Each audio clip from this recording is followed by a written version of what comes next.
Hi everyone, it's Meghan with Lakeshore. Teaching virtually can be difficult to figure out, but there are some ways to make it easier on yourself and, most importantly, your students. I'd like to show you some setup ideas that can help you be more successful teaching virtually.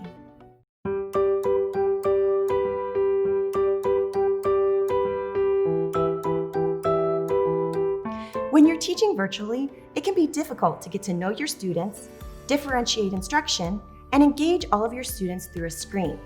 One of the best ways to work towards these goals is to eliminate some of the other challenges of teaching virtually, like your workspace.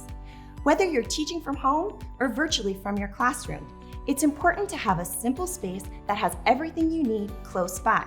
Your space should allow you to display items and write large enough so that kids in a small screen can see what you're doing. I recommend including an easel in your workspace. It's great for displaying jumbo magnetic letters and manipulatives. You could also use the walls of your classroom or the corner of your living room for display. If you don't have space for displaying items on your wall, try using a large clipboard for writing and a large magnetic surface like a cookie sheet for displaying magnetic manipulatives. Include a comfy chair and a table for setting up your camera at the right height. Make sure your students can see you and your workspace, not just your forehead. If possible, set up your teaching space in an area where you can leave it set up.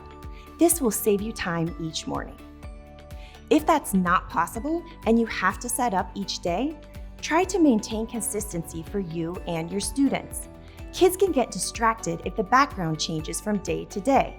There are also some great things you can use while virtual teaching. It's best to use big items like a jumbo hand pointer, big books, and jumbo magnetic letters.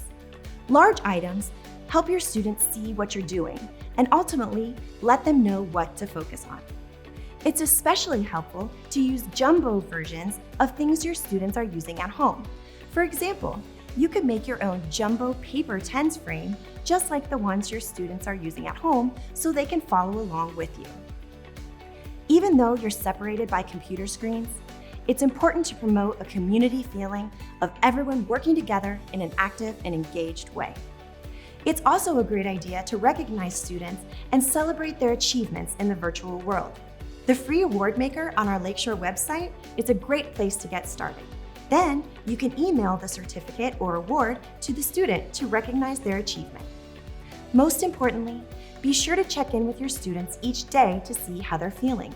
A simple thumbs up, thumbs middle, or thumbs down can tell you a lot about how your students are adjusting to virtual learning.